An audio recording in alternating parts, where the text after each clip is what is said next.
My name is Ernest Atto Bentel, and from today I'm going to take you through series of ICT lessons called Computing Fundamentals, or you can also call it ICT for beginners.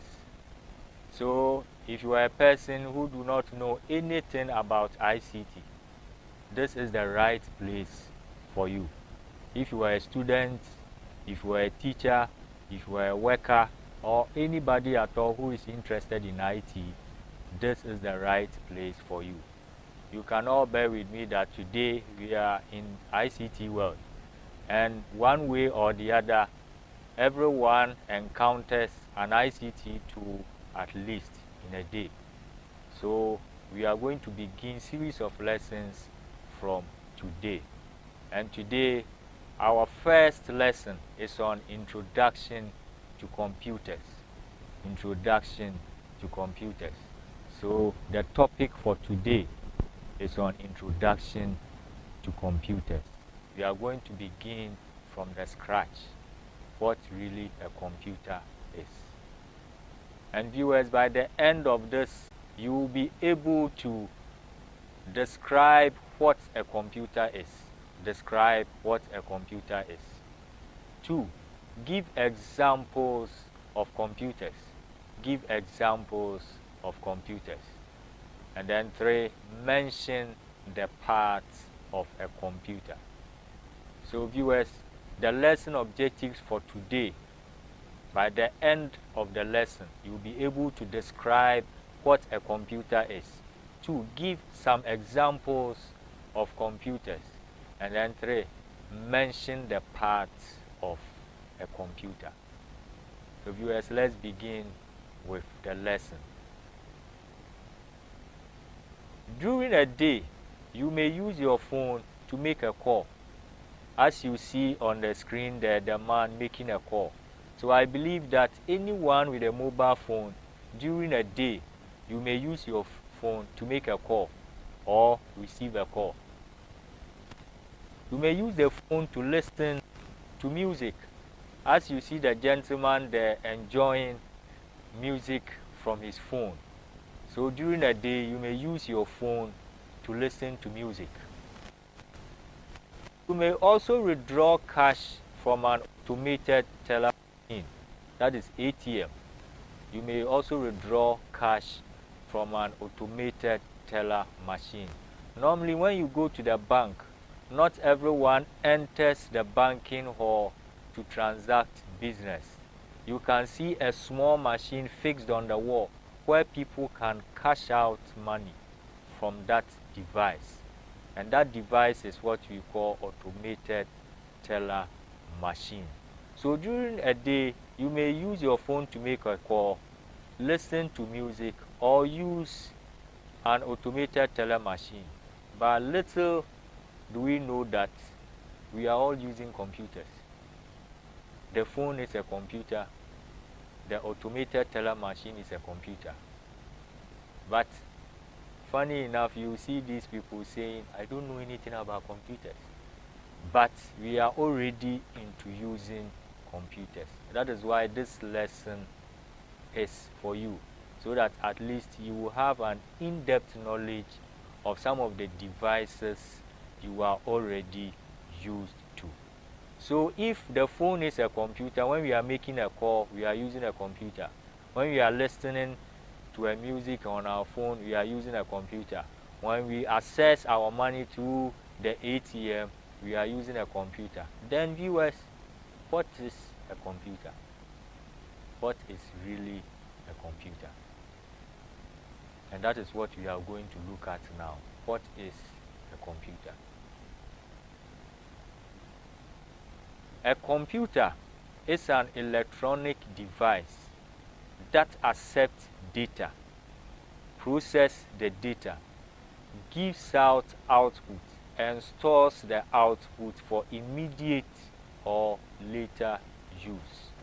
A computer is an electronic device that accepts data, processes the data, gives out output, and stores the output for immediate or later use. So viewers, that is what a computer is.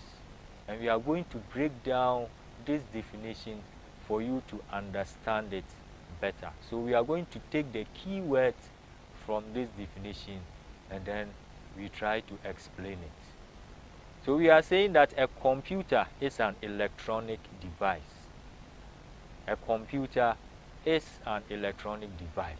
And what is an electronic device? That means that that device that you are using, before that device can get power for you to use, either you plug it into your main socket as you see it on your screen. You have to plug it. Put the plug that comes with that device into your main socket before you can get power for that device to work. Or you have to use a battery or a dry cell as you see on the screen. So before that device called a computer can work, you either have to plug it to the main socket or that device must use a battery before that device can be used. So if we say an electronic device, it means it contains electronic components that uses electricity to work. And you can get that power either from your main socket or through the use of a battery or a dry cell. So on your screen, you can see different types of batteries on your screen. Different types of batteries. So if you say an electronic device, that means that that device contains electronic components. There is a motherboard, that green board that you see inside electronics or any electronic device, that green board with a lot of ICs on it, that is the motherboard. Any device that uses that, if that device can work, you have to plug it through the main power socket, or that device must use a battery. Let's look at the next keyword. A computer accepts input. A computer accepts input. And on your screen you see the keyboard being used to feed data called input into the computer system. So any device that is termed as a computer must accept data. Any device that is classified as a computer must be capable of accepting data. The keyboard you see on your screen is not the only tool that is used to feed data into the computer system. You may have a phone with no keypad, and what do you use?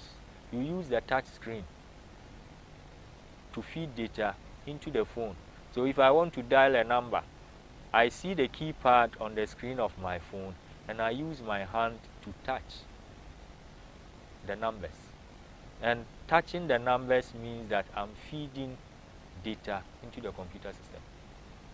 If I take a calculator and type 2 plus 2, I'm feeding data into that system.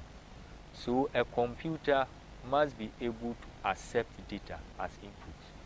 The raw figures that we give to the computer is what we call data.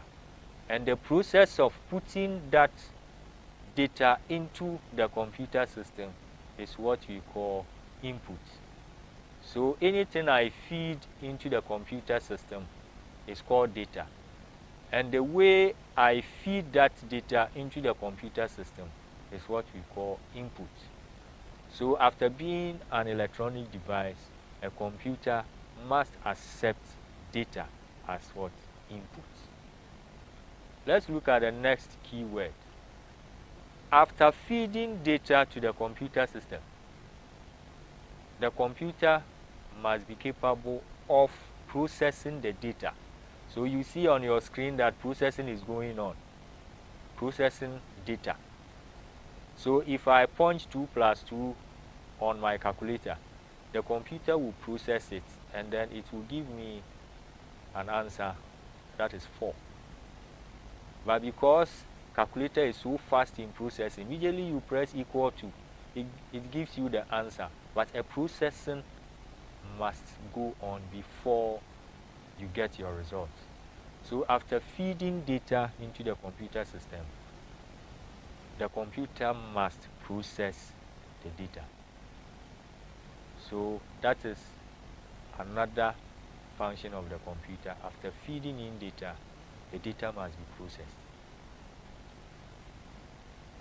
The next one is that after the data is processed, it gives you output, and that output is called information.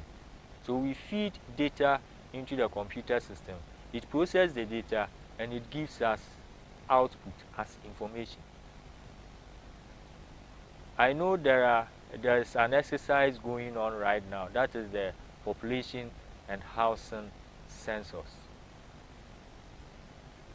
Those going around taking information from one house to another house, they are taking data. So how many people are in this house?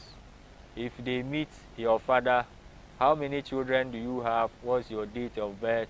And the rest of any data that they take. That is what we call data. They are taking data. After that data, they will process the data, and the statistical service will come out with the information that the whole population of Ghana is this figure. They cannot come and then tell us that we went to this town, we went to this house. You will find that information, or that information being given out, meaningless. What we are looking for is how many people are in this town, how many people are in this region, how many people are in the country, and that is what we call data. So data is meaningless. So when data is processed, it comes out as output, as you see on the screen, the printer giving us an output. So an output can be seen on a screen, or it can be printed on a paper or any medium. When you go to the hospital and then you take an X-ray, the camera captures you, and then at the end of the day, they will print it on a microfilm for you, and then you see the information. So a computer gives output, either on a screen or on a medium, as you see on the paper. And then the next one is that it stores the output for immediate or later use. A computer stores the output for immediate or later use. So as you see on the screen, data is being stored. Data is being stored. And in ICT, there are a lot of storage media that we can keep our data on, like the pen drive. Anyone using a phone, most people will be having a memory card inside that stores data. The phone even comes with its own internal memory for storage. So a computer stores the output for immediate or later use. So viewers, if we say that a device is a computer, it must be able to perform all these functions. So let's go over the definition again, looking at the key words. We are saying a computer is an electronic device that accepts data, processes the data, gives out output, and stores the output for immediate or later use. So when you are asked the functions of a computer accepts data, is a function. A computer processes the data, is a function. A computer gives out output, is a function. A computer stores data or stores output, so it's a function. So a computer accepts data, processes the data, gives out output, and stores the output for immediate or later use. So viewers, you see that when we say a computer, this is what a computer does. And a computer is not only the ones that you are so familiar with. So if we have defined what a computer is, then viewers, let's look at some of the examples of computers. One, we have a desktop computer. a desktop computer. And this desktop computer got its name from the fact that we place this computer on a desk. That is why we call it a desktop computer. So a desktop computer will be having a separate system unit. That is the case you see there. The monitor, that is the one that looks like the television. You have the keyboard that in front of the monitor, and then that small device you see there is the mouse. So this is a desktop computer, an example of a computer. We also have a handheld computer, and it's the same as the desktop, but this one, it has been made into a smaller size. And that is what in ICT we call nanotechnology. When we say nanotechnology, nano means something very small. So when we say nanotechnology, we are reducing devices into smaller sizes. And they are even powerful than the bigger ones. So this handheld computer can perform the functions of the desktop. So a handheld computer is an example of a computer. You can also have a laptop computer,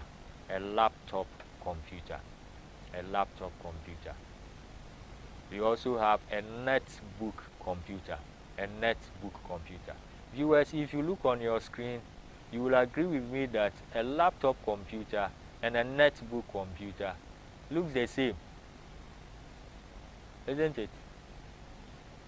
Yes, they look the same, but there's a slight difference between a laptop computer and a netbook computer. If you look at the laptop computer, you see a small opening by the side of the computer where you see a disk inside. So any computer that is like the laptop, a laptop can also be called a notebook computer. So any computer that looks like this laptop that you see, and you see that that laptop has an opening where you can insert a CD, then that one is a laptop. A laptop comes with an optical drive. The opening that you see with the CD inside is called an optical drive. That drive reads CD, DVD, or Blu-ray disc. So you can put your CD, your DVD, or Blu-ray disc inside your laptop. But when it comes to the netbook computer do not have any optical drive. So that is the difference. A laptop has an optical drive. A netbook computer does not have any optical drive. So that is the difference. So normally netbook computers look smaller than laptops, and laptops are also heavier than netbook computers because of the absence or the presence of the optical drive. So that's the difference. Let's look at further example. We have a tablet computer. I know some of you are familiar or even using a tablet computer. You can use this to send mails, watch movies, listen to music, do so many assignments or tasks. And that is a tablet computer. Let's look at another one similar to the tablet. This one is called a phablet computer. And viewer, what's the difference between a tablet and a phablet? They look the same, but there's a difference. If you take the phablet computer, a phablet computer has all the functions of a tablet computer, but a phablet computer can be used to make calls or receive calls. So if you are using the size of a computer that can accept SIM card that you can use to make call or receive call, that computer is called a phablet. And if you are using the same size of a computer and that cannot be used to make call, it is called a tablet.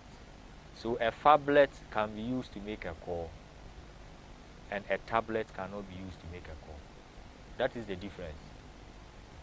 Most people are using phablets, but they call it tablets.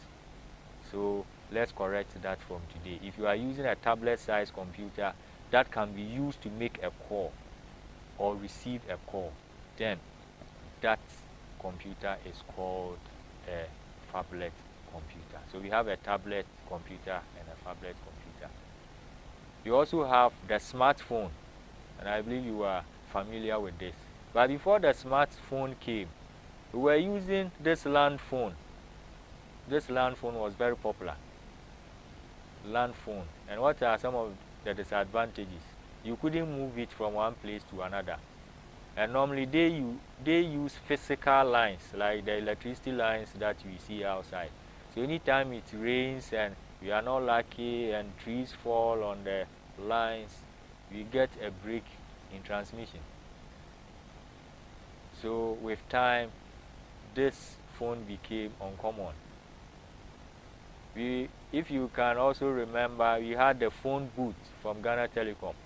You buy your phone card, you queue in a line, and then you go and make your call. So we were also used to phone booths. Then we also came to the cell phone. And some years back, you will see people hanging it on their waist, using their belt to hang it. This also went, and then right now we are using a smartphone, and this smartphone is a computer because you can use it to watch movies, listen to calls, make calls, send emails, send text messages. It can do a whole lot of things for us, just like what a bigger computer can do. So this smartphone, but before this smartphone came, we saw that there have been an improvement over the old ones that we were using. We also have a personal digital assistant, and this one cannot be used to make calls, but it can be used to send mails and do a whole lot of tasks. We also have a video game console, and those who like computer game, and the smaller sizes are the handheld computer game console.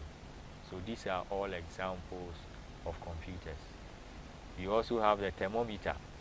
We have the smaller one and the thermometer gun, and this thermometer gun is very common these days because we started experiencing COVID. And thermometer is also an example. So you see that they put it under your armpit, and it will take input from your body. It will process it, and that small screen will give you the output. We also have this weighing scale. The weighing scale. The first one is used to weigh human beings. You stand on it, you step on it with your 2 feet, and then your weight will be recorded at the screen where you have the 0. And we have the other one with the red base. We use it to weigh foodstuffs and other objects. So they are all examples of computer. Putting load inside is the input. It will process, and then you have the output on the screen over there. So these are some examples of computers, and they all fit into the definition that we had. So right now let's look at the parts of a computer. This is a desktop computer. And what are its parts? 1. Every computer should have an input device through which data can be sent into the computer system. And here the keyboard is the input device, which helps us to feed data. The mouse here is also an input device. And as we go on with the lessons, you will go deeper into input devices and all the devices that computer uses. So a computer must get an input device, and with the case of the desktop computer, is the keyboard and the mouse. Then we have the system unit. The case, the black case you see there, is the system unit, and the system unit contains the CPU, that is the processor. You see the processor in front of the system unit. That's the processing when the data is being fed into the computer system. Then you have your monitor here as the output device. That is television size device that you see. It's the output because it shows you whatever you are doing with the computer, and after processing, it's the monitor that will show you that your data is being processed and truly processing has taken place. And we said in the definition that computer stores the output. So you see the device at the top of the system unit, that is the hard disk, that is responsible for the storage. So a computer must have an input device, it must have a processing device, an output device, and a storage device and media.